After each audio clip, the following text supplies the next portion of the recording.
Está con nosotros el doctor Conrado Stoll, que es médico neurocirujano, especialista en accidentes cerebrovasculares. Doctor, ¿qué dice? ¿Cómo le va? Gracias por este ratito en la mañana. Paulino Rodríguez lo saluda. Buen día. Buen día. ¿Cómo estás? Doctor, ¿cuáles son las enseñanzas a propósito del trágico desenlace en cuanto a la vida de Gustavo Cerati? ¿Cuáles son las enseñanzas que uno podría marcar? ¿Qué es lo que nos puede ayudar a prevenir un accidente cerebrovascular? Que por otra parte usted me desmentirá o no, dicen es cada vez más recurrente, inclusive en personas jóvenes, a diferencia de lo que sucedía antes. Bueno, enseñanza es la que involuntariamente y tristemente dejó Cerati, porque el reconocimiento de la ACV a partir de lo que le pasó a él ha aumentado muy significativamente. Esto lo presentamos incluso en una conferencia en Estados Unidos, viendo en internet los hallazgos con respecto, cuando uno buscaba ACV antes y después, haciendo la comparación de lo que le pasó a él, muchas más citas en español a partir de la ACV de Cerati. O sea que mucha gente ha reconocido que este puede ocurrir y especialmente gente joven. Con respecto a que haya más gente afectada, hay dos factores. Uno, la tecnología moderna, el conocimiento y solamente, seguro el alcance al conocimiento que hay hoy en día, que es mucho mayor que antes. Hay 50 millones de trabajos científicos publicados, uno nuevo cada 30 segundos, pero uno accede mucho más a eso que antes, entonces se entera más. Pero además, efectivamente, hay más episodios. ¿Por qué? Por el problema del exceso de peso y la relación que esto tiene con el colesterol, con la hipertensión y con la diabetes, que son los factores de riesgo que producen ACV e infarto de miocardio. Básicamente, aquellos que están con sobrepeso, que padecen diabetes, como usted marcaba, digamos, esas afecciones primarias que pueden dar origen a los ACV, son centralmente las que hay que intentar cuidar. Pero ¿podría un paciente no tener nada de todo esto y sufrir un accidente cerebrovascular? Ese es el punto. Todo el mundo, incluso niños, jóvenes, tienen riesgo vascular de enfermedad arterial y por lo tanto de tener un ACV. De hecho, la estadística lo que muestra es que el 80% de los eventos cardiovasculares, tanto en el corazón como en el cerebro, el ACV está incluido por supuesto, ocurren en personas de bajo riesgo. Por eso todos hemos escuchado la historia de decir, pero viste tal que estaba tan bien, flaco, no fumaba, hacía deporte y sin embargo se quedó hemipléjico o tuvo un infarto cerebral, un ACV. Cuando las personas tienen factores de riesgo, bueno, mucho más la probabilidad. Pero es importante destacar que primero, el casi 90% de los ACV en el mundo ocurren en países en vía de desarrollo. O sea, en eso tenemos un problema. Segundo, en esos países la mortalidad del ACV es mayor que en los países más desarrollados.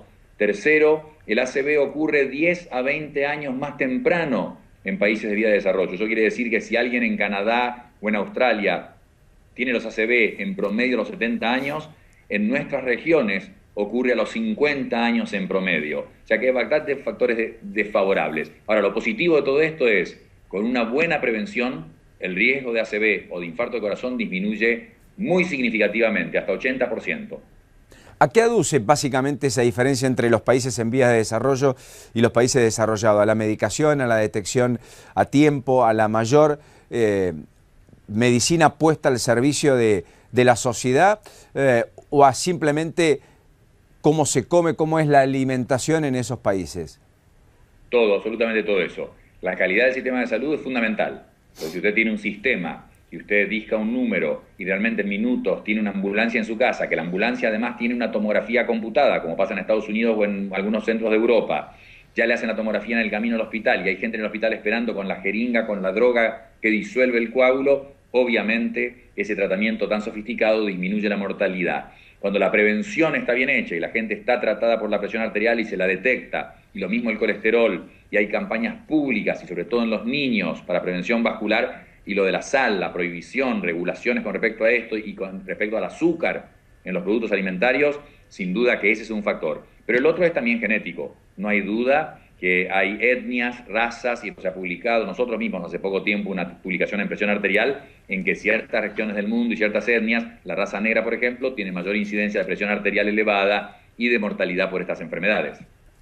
Impresionante eso. Hablando de la genética, se dice que cuando un padre, un abuelo, padece un accidente cerebrovascular, los que venimos, hijos o nietos, nos tenemos que cuidar mucho más. ¿Qué hay de cierto en eso? ¿Qué hay de cierto en esa genética supuesta respecto a las afecciones de nuestros antepasados? Todo es cierto, porque si bien por supuesto que la hipertensión, la diabetes, el colesterol, la falta de ejercicio y todos esos factores que conocemos son responsables por un cierto peso de que ocurra el ACV o el infarto del corazón, hay un enorme porcentaje de toda esa probabilidad que depende de la genética y que no la controlamos, y que la forma primitiva que por ahora tenemos de ver eso, identificarlo, es con los padres. Entonces, si el padre o la madre de alguien murieron o tuvieron un episodio vascular, ya sea un infarto en el corazón o en el cerebro, antes de los 60 años, uno puede decir bastante acertadamente que los hijos tienen más riesgo. De nuevo, hay una parte buena. Entonces yo identifico así individualmente quiénes tienen más riesgo. Por ejemplo, porque los padres murieron jóvenes por ACV o infarto de corazón. Entonces yo puedo en esas personas individualmente hacer tratamientos más agresivos en el buen sentido, para tratar factores de riesgo y disminuirles el riesgo. Hoy en día nadie debería sorprenderse con un infarto de cerebro o de corazón, porque la capacidad de la prevención es muy efectiva. Ahora, doctor, ¿qué sucede si esos padres tuvieron o abuelos esos accidentes cerebrovasculares más allá de los 70, no antes de los 60? ¿Rige igual la ley de mayor prevención para los hijos y nietos? A ver, el mensaje tiene que ser que rige siempre. Todos tenemos riesgo vascular. Como dije, el 80% de los episodios ocurren en gente que se llama de bajo riesgo y de hecho no hay nadie que nosotros conozcamos que va a decir yo tengo riesgo de enfermedad cerebrovascular. La gente que se siente bien y que está bien está convencida que esto le va a pasar a otros. Con respecto a la pregunta puntual de si más de 60 o 70 años tienen, no, esa es la ley ya de estadísticas.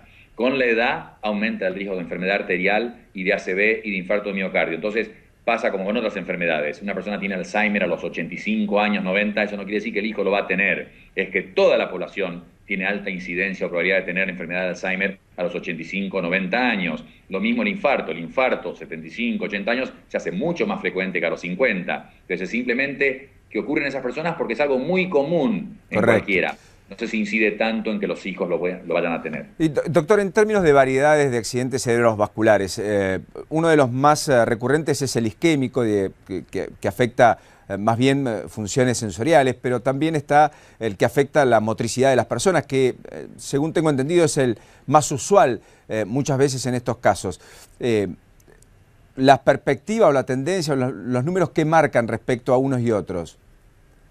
El 80-90% son porque se tapa una arteria con un coágulo o por efectos de factores de riesgo, del cigarrillo, del exceso de peso, de diabetes, de hipertensión. Se tapa la arteria, arterias de 1 milímetro o arterias de hasta 5 milímetros de diámetro en el cuello o en el cerebro. Después hay un 10%, 15% porque una arteria se rompe, el extremo opuesto, o sea, hay un sangrado, sale sangre y esa sangre comprime el cerebro y lo lastima. Lo otro son las manifestaciones clínicas, y tanto la hemorragia cerebral, ese 10%, o el infarto cerebral por falta de oxigenación, de irrigación cerebral, el 90%, los dos, según dónde ocurren, es lo que van a producir. Puede ser una pérdida de la sensibilidad del cuerpo, el paciente no siente, no tiene sensibilidad, una pérdida de fuerza, es la hemiplegia que todos hemos visto alguna vez a alguien en la calle, o en la familia, o conocidos, es la pérdida de visión. Algunos producen cosas raras, cuando se infarta el hemisferio derecho del cerebro, la persona no reconoce el problema que tiene, se llama nosognosia y es muy curioso porque la persona está hemipléjica, totalmente paralizada del lado izquierdo y no lo reconoce y dice yo estoy bien, yo puedo caminar, y si uno le muestra la mano, el médico agarra la mano que está paralizada y se la muestra, el paciente dice esa es su mano, doctor.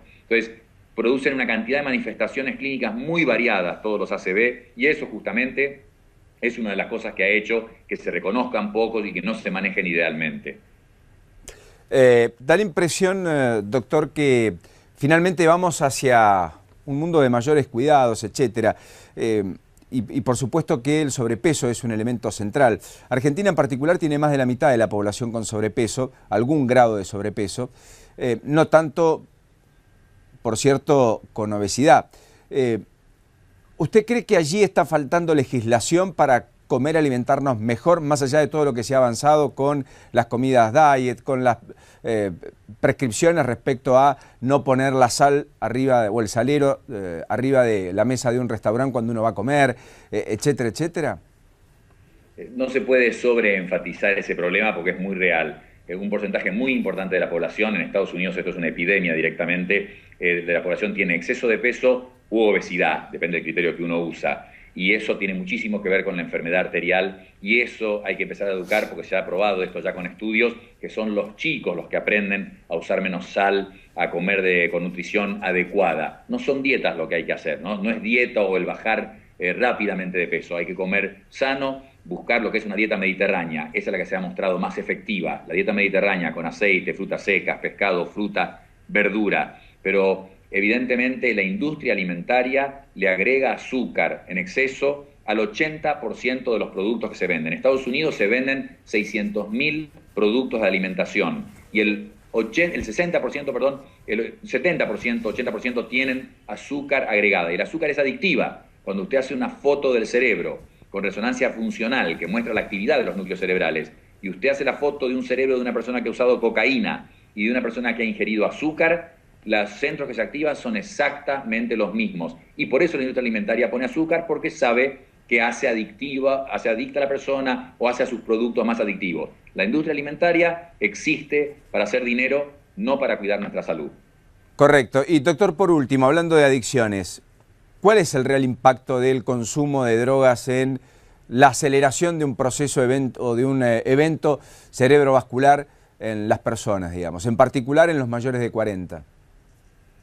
Muy bien, mayores de 40 y diría menores de 50. Pensemos en personas desde adolescentes hasta los 50 años. El uso de drogas es una de las 4 causas más comunes de ACV en la gente joven. Ya a partir de los 50 años la causa más común es aterosclerosis. Las arterias, que por efecto de los factores de riesgo que hemos comentado, se van tapando progresivamente. Pero antes de los 50 años, el uso de drogas, especialmente cocaína, que produce alteraciones en la pared del vaso o incluso en el diámetro, puede achicarlo, y eso de reducir el flujo sanguíneo en forma crítica, son de las causas más comunes de ACV. Esto lo hemos visto cantidad de veces. Y con respecto a la marihuana, hay publicaciones recientes, esto es nuevo y muy importante, no se había mostrado previamente, produce lesiones cerebrales, produce alteraciones estructurales en el cerebro. Antes se pensaba que era más sinópasi, la discusión de la parte médica del uso de la marihuana, pero no hay duda que sobre todo en el uso de la adolescencia y hasta los 25, 30 años, produce lesiones estructurales del cerebro, no relacionadas con el ACV en ese caso. Es la cocaína la que se asocia con una mayor incidencia de ACV. Muy importante lo que dice, en medio de todo un debate que se plantea en la Argentina. La marihuana, médicamente hablando, produce efectivamente en adolescentes su ingesta constante, sistemática o aislada, pero ingesta al fin durante cierto tiempo lesiones estructurales en nuestro cerebro. Definitivamente, lo puede buscar cualquiera en internet, son publicaciones de los últimos 2 años, han incluso generado palabras y términos para esto en Estados Unidos, cabeza cerebro de marihuana. No es solamente el tema de adicción o que lleve a otras drogas, lo que siempre se ha redundantemente repetido sobre esto. Ahora hay evidencia realmente de que esos chicos pueden tener problemas y secuelas duraderas por el uso, como bien decía recién, ocasional incluso, de marihuana. Doctor, ha sido enormemente generoso para con nosotros.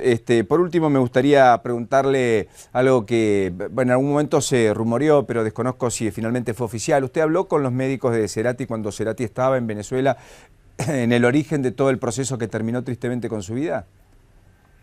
Me llamaron cuando estaban por hacer la cirugía. La pregunta es, sabía que yo había trabajado con el grupo en Boston y alemanes de Heidelberg que definieron el uso de esta cirugía, que es abrir el cráneo para descomprimir el área inflamada por el infarto, pero el problema es que cuando ya hay ciertos hallazgos en el examen neurológico, es tarde para hacer la cirugía, no evita las secuelas. Y efectivamente lo que pasó, el examen que ellos me contaron ya mostraba signos en que mostraba que era tardío. La cirugía esta se debe hacer cuando el paciente todavía está despierto y uno puede predecir por las fotos que ha hecho en tomografía computada que va a tener una inflamación, se llama inflamación maligna, que puede matar a la persona por presión sobre el tronco del cerebro. Entonces uno saca el cráneo, el hueso literalmente, y esa inflamación se va hacia afuera, respetando entonces al tronco cerebral, evitando la lesión definitiva. Pero por el examen que contaron, era tarde ya para hacer la cirugía que tiene que ser hecha en las primeras 24, 36 horas para que realmente evite secuelas. De allí la importancia de accionar efectivamente a tiempo, ¿no? Porque también es cierto que ha sido creciente, disculpe que lo retengo tan solo algún minuto más, respecto a que gente se entera con el tiempo de que ha sufrido eventos cerebrovasculares y no se ha percatado de ellos, y cuando llega a una consulta médica aparece esa información, digamos, ¿no? ¿Eso también empieza a ser más usual? Excelente, es un tema candente en este momento, lo que se llaman infartos silenciosos. Cuando uno los cuenta, los infartos de cerebro son más frecuentes que los coronarios. Esto no se sabía, pero mucha gente que no lo sabe tiene pequeños infartos que se llaman lacunares porque hacen pequeñas lagunitas en el cerebro. Estamos hablando de nuevo de entre 1 y 4 o 5 milímetros de diámetro, pero que no son inocuos. Sin duda la sumatoria de esos pequeños infartos producen trastornos cognitivos. Por eso el ACV es además probablemente la primera causa de pérdida de memoria en el planeta, junto con el Alzheimer. Entonces, la clave, volvemos al principio, el mejor tratamiento del ACV, en realidad, más allá de esta droga que puede romper el coágulo, más allá de esta cirugía que descomprime el cerebro, el verdadero primer tratamiento que existe hoy en día es la prevención. Entonces, esas personas que tienen factores de riesgo y que tienen que darse cuenta en la segunda década de vida, no a los 70 años, tienen que hacer una nutrición adecuada, ejercicio, mantener el peso, detectar si tiene hipertensión. Hay gente de 20, 30 años con hipertensión que no lo sabe, colesterol elevado, porque es la acumulación de años con esos factores de riesgo lo que produce pequeños infartos silenciosos o los ya más dramáticos con consecuencias inmediatas. Doctor Conrado Stoll ha sido enormemente generoso para con nosotros. Termine muy bien el día y muchas gracias por las explicaciones. Igualmente, gracias a ustedes. El doctor Conrado Stoll, que es médico, neurocirujano especialista en accidentes cerebrovasculares y que, como ustedes acaban de escuchar, fue consultado en la previa de la operación ya en Venezuela a Gustavo Cerati, en lo que significó tristemente el comienzo de un padecimiento que concluyó en las últimas 24 horas con la vida de tal vez uno de los artistas, músicos, productores más importantes contemporáneos de la República Argentina.